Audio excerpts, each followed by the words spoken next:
Hello, everybody. Welcome to 321 No Kiddin. I am BobbIE the Awesome, and I'm grateful to be here. This is the kickoff to Dry January, and I am here to. This particular episode is going to be about what we're doing to set ourselves up for a successful 2025 and beyond, really. But what we're going to talk about today is applicable every day. There's no calendar that has to dictate our lives. Like we don't have to. We don't have to. We don't have to. We don't have to decide to be healthy because it's January 1st. We just don't. And I encourage you to, oh, look at that. You can see my notes this way. I do a little more free form, but I challenge you to think about just making the decision, whatever that decision is for you. For me, I had to make a decision about gambling addiction, and I went to rehab. And even though I had made a decision, I was like, oh, how am I going to make the decision? Like, make it happen. And the universe just delivered me all kinds of stuff.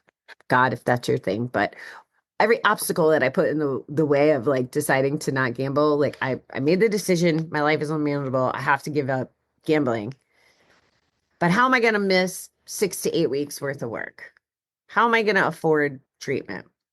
And treatment turned out to be free. I just had to jump through some hoops. Okay, well, that's out of the way. But now how am I going to miss 6 to 8 weeks worth of work?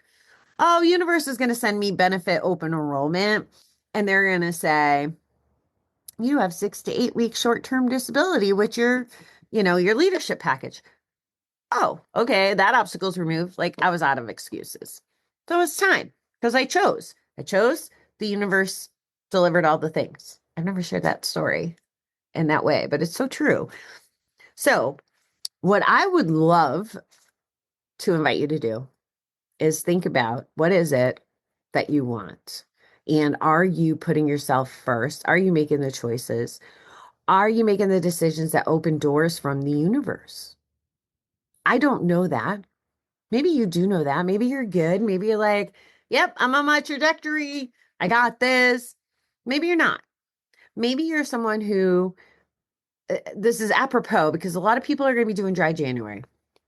I have a whole series starting tomorrow about dry January as a resource. Maybe something will resonate with you. Maybe you'll get some ideas about surviving dry January and getting through the 31 days, getting through an hour, getting through a day, whatever you decide. This is the whole point.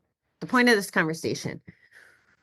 If we do not take care of ourselves, we can't take care of anybody else. And if you're a mom, if you're in a relationship, if you are the model employee, chances are pretty good you put all of those other things and people before you prioritize yourself. When I was at a job, moved away, got out of rehab, and went back to the old job. And when I came back, I wasn't the same person. I went to rehab and I wasn't gambling. And my boss, who I had worked with prior, expected the same version of me. And she expected me to work until whenever the job got done and to do all this extra. Well, now I had a clearer mind. I came out of rehab in love, but that's another story.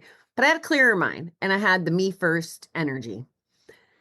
And I remember looking at her one night because I could tell she's frustrated, right? Like it's pissing her off that she's working as hard as she does for a company that may or may not care about her. I don't know what people's situations are. She's doing all this effort for them, pissed about not getting like the reward she seeks for it, and then is frustrated by me not doing it. And I looked at her and I said, you know what? If I was still gambling, you wouldn't want me working here.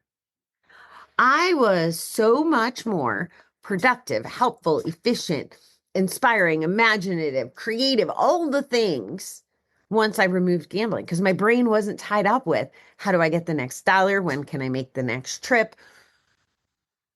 It was crazy. And I said, listen, you don't want me here if I'm still in that mode. I need to go to my meetings so I could process the stuff, right? Like I've always been black and white. We don't process our stuff at work. I totally forgot to hit record on the other camera. Anyway, so I was not the same person in active addiction as I was when I got out. And if I didn't prioritize my recovery, I might not have got sober. I know I wouldn't have got sober. I wouldn't have the life I live today. I wouldn't be in business for myself. I wouldn't be authentically brave to travel around the country, sleep in my car, try out for Shark Tank, go to Dubai, like all the things. None of that would have happened. None of it. But I had to choose me first. And I'll tell you, it's not a you make the choice and then it's done. It is you make the choice and you continue to make the choice every day over and over again. And there's days that it's harder than others. 100%. I'll give you an example. We were living in a household where, well, I am living in a household where mom has two kids, right? One doesn't choose himself first in a healthy way. He's doing the best he can. So this is not about throwing stones at him. He does what he can, and mom does what she can. So when he chooses, now he'll tell you he tried to help the friend or do the thing or whatever it is. His intentions may be good. He just probably doesn't have enough of the right information. But he'll get himself in situations like in the last, I don't know, couple months, he's been ripped off for $1,000 rent deposit. He's been held up at gunpoint. I mean, like the craziest shit happens. It's not coincidence, in my opinion. It's lifestyle and choices and whatever. So every time things like that happen, well, mom will make the choice to help him or to fix the thing. Now, she does the same thing to me too. She will always put me in front of herself. And I'm not saying that's the right thing because it's not, because in her mind it is. She's like, oh, I'm helping my kids. That means I'm a good human. I get to go to heaven and I'm a mom and that's what moms do. Sure. I'm inviting you to think there might be a better way or another way instead of just solving the problem, giving the money, doing the thing, ingesting the stress of the icky situation, whatever all that is. That's what I'm suggesting. I'm not saying, I kid. No, there's different ways. Now they might be uncomfortable, they might challenge you, but I've shared this program to hopefully inspire you, get you to think, heighten your awareness, and challenge yourself. Like what do you want? Why are you here? Are you content? Are you fulfilled? Have you suppressed your dreams? Have you settled? How many people do you know are in relationships just to be in relationships? Like the partner might not answer the phone or they're not like lit up in love. Or how about the people? Here's the first clue. You know, someone probably shouldn't be with the person they're with and they're probably settling.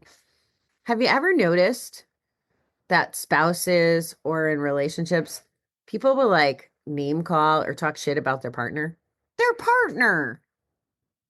Like, why? If you're not lit up in love, and yeah, everybody's got issues and they're not perfect, but if you don't love someone through their imperfections and you bitch about being with your person, they're not your person. I mean, how illogical is it to stay? Like you wouldn't stay in quicksand to drown if you had a choice. You'd get out. Why wouldn't you do the same thing with your life principles? Now I get like the biology of family relations may be an obstacle in your mind, but it's just in your mind. Like they're your biological family. It doesn't mean that you should sacrifice yourself. That's all I'm saying. So if you're interested in the Me First challenge, it is here. It'll be in the comments below. It's 2025. If 2025, not 2000, by the way, $20.25. If that means that you take ownership of just one aspect of your life or put yourself first in one situation, I promise you it'll be worth it. It'll be worth it because you'll be on the road. You'll be on the road to figuring this life thing out and feeling good about it all. Well, most of it. Like, again, I'm going to tell you everything is sunshine and rainbows and unicorns, but I will tell you it gets so much better. I love you, beautiful people. And until I'll see you next time.